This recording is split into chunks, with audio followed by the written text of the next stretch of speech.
रहीम अस्सलाम वालेकुम students. Lecture 32 है रेजिस्टेंस, कंडक्टेंस और लॉ ऑफ रेजिस्टेंस के हवाले से। तो हम इन तीन टॉपिक्स के हवाले से आज डिस्कशन करेंगे। फर्स्ट ऑफ ऑल मैंने तीन नाम यहाँ पे लिखे हैं, एक रेजिस्टेंस का, एक कंडक्टेंस का, एक लॉ ऑफ रेजिस्टेंस का। इससे पहले कि हम स्टार्ट कर लें कि रेजिस्टेंस क्या है, लास्ट लेक्चर की तरफ मैं आपको लेके जाता हूँ। लास्ट लेक्चर में हमने तीन टॉपिक्स के बारे में पढ़ा था कि कंडक्टर, इंसुलेटर और सेमी कंडक्टर में डिफरेंस क्या है।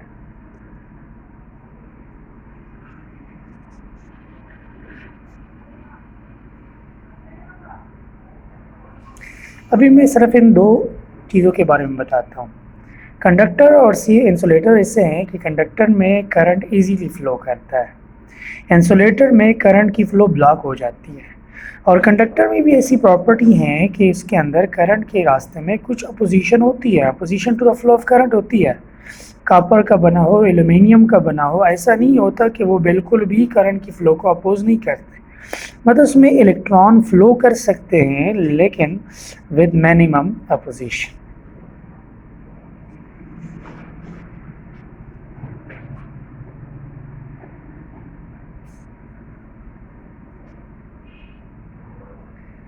तो ये रुकावट, ये जो अपोजिशन है to the flow of current in any material in any conductor is called resistance. मतलब रेजिस्टेंस एक प्रॉपर्टी है। किस चीज़ की प्रॉपर्टी है कि करंट की फ्लो को अपोज कितना करती है। कि कोई भी मटेरियल, कॉपर है या एल्युमिनियम है, कोई भी कंडक्टर है, कोई भी मटेरियल है, कोई भी मेटल है, अगर उसके अंदर हम करंट फ्लो करवाते हैं तो वो करंट की फ्लो को कितना अपोज करती है। तो this mean the property of opposition to the flow of current.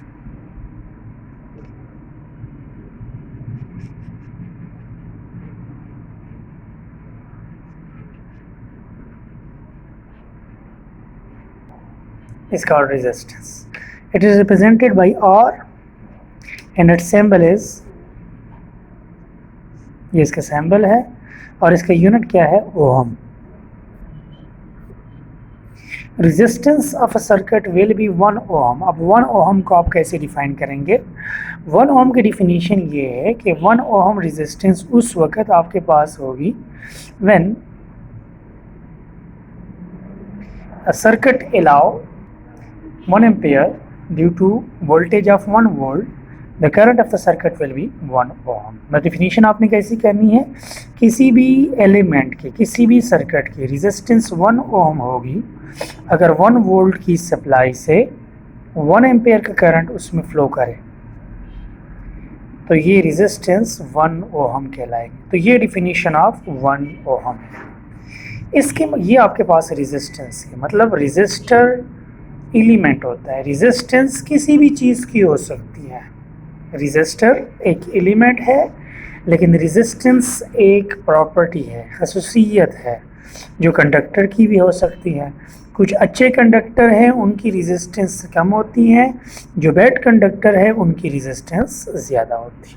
तो यहाँ पे आप ये बता सकते हैं कि कंडक्टर की रेजिस्टेंस भी, गुड कंडक्टर की लो रेजिस्टेंस, बैड कंडक्टर की हाई रेजिस्टेंस। अब आते हैं इसके मुकाबले में दूसरा टर्म है conductance. Conductance basically reciprocal of resistance है। इसको हम जी से रिप्रेजेंट करते हैं। रेसिप्रोकल मीन उलट, इनवर्स। मतलब जी आपके पास कंडक्टेंस है, इसकी वैल्यू बराबर होती है 1/R। तो ओहम इसका यूनिट है तो इसका मोह, MHO, OHM को उल्टा करो MHO बन जाता है। सिमिलरली इसका सिंबल भी हमने उल्टा किया तो सिंबॉलिकली हम इससे रिप्रेजेंट कर सकते हैं। और इसी को, मोह को सीमेंस भी कहते हैं। तो ये दोनों यूनिट है कंडक्टेंस की। और कंडक्टेंस नॉर्मली किसी भी सर्किट की, किसी भी एलिमेंट के अंदर करंट की फ़्लो की वो खसूसियत है कि कितना इजीली वो फ्लो कर सकती है। It mean the property of a circuit to allow the flow of current.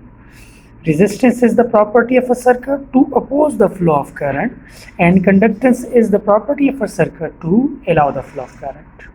तो ये समरी है दोनों की, रेजिस्टेंस और कंडक्टेंस की। डिफिनेशन, इसके representative symbol used in writing. It's the unit and the symbol for unit. Conductance की definition, इसकी unit और unit की representation. How easy the current flow, how much opposition is there to the flow of current is called resistance. अब आते हैं law of resistance की तरफ. ये law of resistance है. Law of resistance describe how is the resistance of a circuit or wire affected. किसी भी wire, किसी भी सर्किट की रेजिस्टेंस कैसे चेंज होती है. तो ये 4 लॉज हैं हमारे पास. लेंथ के साथ चेंज होती है रेजिस्टेंस, एरिया के साथ चेंज होती है रेजिस्टेंस, मटेरियल के साथ भी रेजिस्टेंस की वैल्यू चेंज होगी चाहे लेंथ और एरिया सेम ही क्यों ना हो. और फोर्थ वन, टेम्परेचर के साथ रेजिस्टेंस चेंज होती है. फर्स्ट चीज़ को हम देखते हैं कि रेजिस्टेंस के साथ, रेजिस्टेंस की वैल्यू लेंथ के साथ डायरेक्टली रिलेटेड है. मीन्स अगर हम लेंथ को इंक्रीज़ करेंगे, ज़्यादा करेंगे, तो रेजिस्टेंस इंक्रीज़ कर जाएगी. अगर हम लेंथ को डिक्रीज़ करेंगे तो रेजिस्टेंस भी डिक्रीज़ हो जाएगी. इसलिए बड़े पीस के वायर की पीस की रेजिस्टेंस ज़्यादा होती है बनिस्बत छोटे वायर पीस की. तो इसको हम क्या कहते हैं? Length, law of length, resistance का लॉ ऑफ लेंथ. एरिया के साथ क्या है? इन्वर्सली प्रोपोर्शनल है. इन्वर्सली मीन कि लेंथ अगर हम इंक्रीज़ करेंगे, एरिया अगर हम इंक्रीज़ करेंगे, मतलब अगर हम मोटाई कंडक्टर की इंक्रीज़ करेंगे तो रेजिस्टेंस की वैल्यू डिक्रीज़ हो जाती है. मोटे कंडक्टर में करंट इजीली फ्लो करता है. इजी फ्लो करने से मुराद अपोजिशन कम है, अपोजिशन कम से मुराद रेजिस्टेंस कम.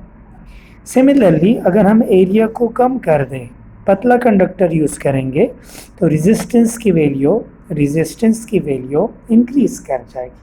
तो इसको हम कहते हैं कि इसके इंक्रीज से डिक्रीज़ होती है, तो इसको हम कहते हैं इन्वर्सली प्रोपोर्शनल, बिलक्स तनासुब. डायरेक्टली प्रोपोर्शनल, बराह रास्त तनासुब.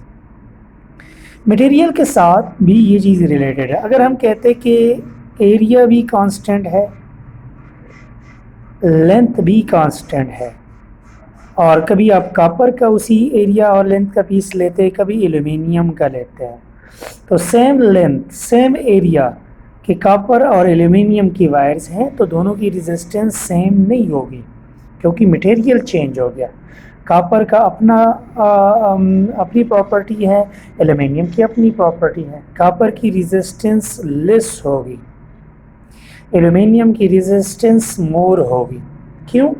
इसकी मेन वजह ये रो है, इसको कहते हैं रेजिस्टिविटी. तो ये नेक्स्ट लेक्चर में हम कोशिश करेंगे कि रेजिस्टिविटी को डिस्कस कर ले, स्पेसिफिक रेजिस्टेंस और टेम्परेचर का क्या होता है वो डिस्कस करेंगे. लेकिन फ़िलहाल के लिए आप ये नोट करें कि ये रेजिस्टिविटी मटेरियल वाइज डिफरेंट होती है और इसकी वजह से ये चेंज हो जाती है. फोर्थ वन जो हमारे पास है वो है टेम्परेचर. अच्छा, अब तीनों को मिलाएंगे तो हमारे पास ये इक्वेशन बन जाती है, और is equal to rho L divide by A. This is the law of resistance कि रेजिस्टेंस की वैल्यू आप रो एल और ए से हम कैसे फाइंड करते हैं. इसको मज़ीद एक्सप्लेन करेंगे नेक्स्ट लेक्चर में, लेकिन फ़िलहाल के लिए हम फोर्थ लॉ ऑफ रेजिस्टेंस की तरफ आते हैं, यानी कि टेम्परेचर. टेम्परेचर की वेरिएशन से रेजिस्टेंस में क्या वेरिएशन आती है ये मैं अभी डायग्रामेटिकली आपको बताता हूँ. टेम्परेचर के इंक्रीज़ के साथ रेजिस्टेंस इंक्रीज़ भी कर सकती हैं, डिक्रीज़ भी कर सकती है.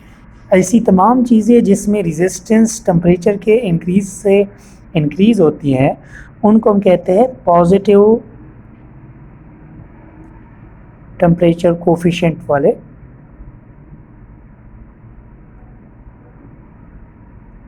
मटेरियल.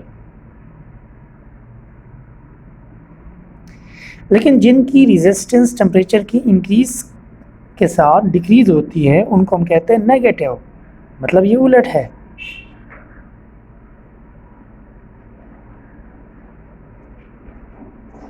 Negative temperature coefficient. तो ये टेम्परेचर के साथ ताल्लुक़ है, और जितनी भी कंडक्टर्स हैं उनकी रेजिस्टेंस टेम्परेचर की इंक्रीज़ करने से इंक्रीज़ होती है, यानी कि कॉपर, एल्यूमिनियम, जितनी भी ऐसी चीज़ें मेटल्स, उनकी रेजिस्टेंस टेम्परेचर की इंक्रीज़ से इंक्रीज़ होती है और टेम्परेचर की डिक्रीज़ से डिक्रीज़ होती है.